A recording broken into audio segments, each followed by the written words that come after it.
Assalamualaikum warahmatullahi wabarakatuh. Saya Fitratul Rahma dari kelas 4C akan menjelaskan atau mempresentasikan tugas dari mata kuliah analisis pangan mengenai analisis kadar abu dan mineral metode gravimetri.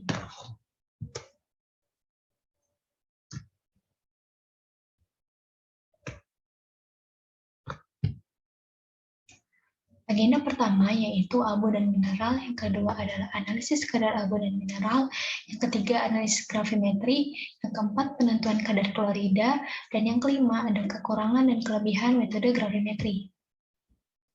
Pertama, abu dan mineral. Abu merupakan residu anorganik dari pembakaran bahan organik. Jadi isi dan komposisi dari abu ini tergantung dari sifat bahan yang dibakar dan metode pengabuan yang digunakan. Nah, nilai kadar abu didapatkan dari kandungan mineral yang terdapat pada bahan baku itu sendiri. Selanjutnya, mineral merupakan unsur yang mempunyai peran penting dalam pemeliharaan fungsi tubuh. Mineral ini dibagi menjadi dua, yaitu mineral makro dan mineral mikro. Mineral makro adalah mineral yang dibutuhkan tubuh lebih dari 100 mg per hari, seperti kalsium, natrium, kalium, magnesium, dan fosfor. Sedangkan mineral mikro, yaitu mineral yang dibutuhkan tubuh kurang dari 100 mg per hari, seperti iodium, mangan, tembaga, dan zinc. Selanjutnya adalah analisis mengenai kadar abu dan mineral.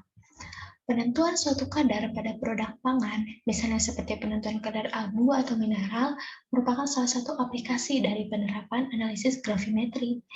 Jadi analisis yang digunakan adalah analisis kuantitatif, karena prinsip dari gravimetri adalah proses isolasi dan pengukuran berat suatu unsur atau senyawa. Hal ini sama dengan konsep dari analisis kuantitatif, yakni berkaitan dengan penetapan berapa banyak suatu zat tertentu yang terkandung dalam suatu sampel. Nah, kadar abu dalam makanan ditentukan dengan menimbang residu mineral kering dari bahan organik yang dipanaskan pada suhu tinggi, yaitu sekitar 550 derajat Celcius. Selanjutnya adalah analisis gravimetri.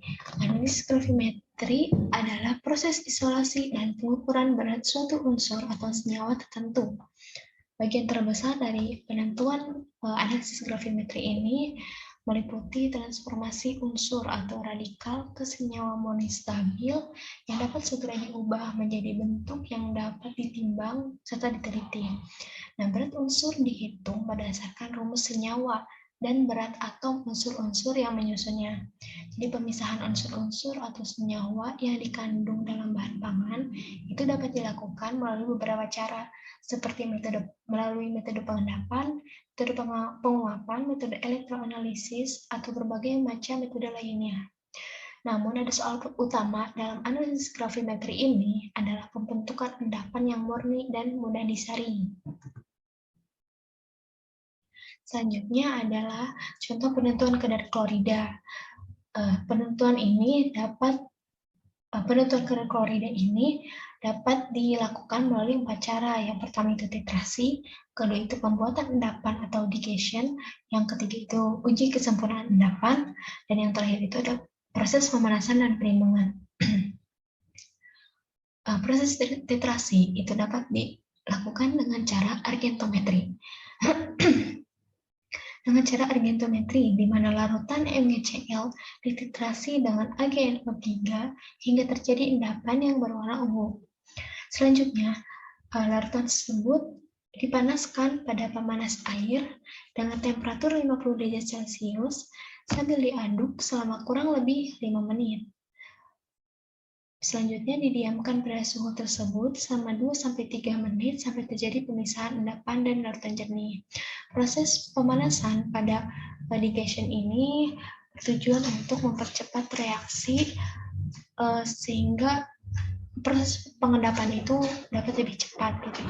Selanjutnya ada uji kesempurnaan endapan. Ditambahkan 2-3 tetes AgNO3 1 molar sehingga diperhatikan bila tidak terjadi endapan lagi. Lalu hasilnya itu ditempatkan pada ruang gelap selama 20 menit. Endapan yang dihasilkan disaring dan kemudian dicuci. Proses ini dapat dikatakan sebagai proses filtrasi dan pembilasan. Itu dicuci endapannya dengan 10 mili HNO3 selama 3 kali sampai bebas dari AgNO3. Lalu pindahkan endapan dalam porselen yang sudah diketahui beratnya. Proses terakhir adalah pemanasan dan penimbangan. Endapan yang sudah dipisahkan tadi dipanaskan dalam krus yang sudah ada endapan kloridanya selama 10 menit dalam oven dengan temperatur 105 derajat Celcius. Diamkan dalam desikator yang kemudian ditimbang dengan neraca analitik hingga berat konstan.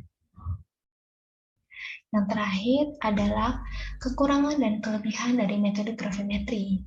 Nah, metode ini cocok untuk sampel pangan yang besar atau bahkan memiliki konsentrasi tinggi. Kenapa? Karena dalam metode ini terdapat beberapa proses seperti pencucian dan pembilasan yang dapat mengurangi berat sampel yang digunakan gitu. Terus tidak cocok untuk menganalisis kadar mineral spesifik dan lebih memakan banyak waktu. Kemudian endapan yang dihasilkan itu kadang tidak maksimal karena kemungkinan besar masih dapat mengandung air akibat absorpsi, okulasi, penyerapan, dan hidrasi saat prosesnya berlangsung. Terakhir, regensia gravimetri itu bersifat selektif dalam arti hanya membentuk endapan dengan kelompok ion tertentu, sehingga hal itu dapat ditingkatkan dengan mengendalikan faktor-faktor pH dan konsentrasi zat-zat tertentu. Sekian presentasi dari saya, kurang lebihnya mohon maaf. Assalamualaikum warahmatullahi wabarakatuh.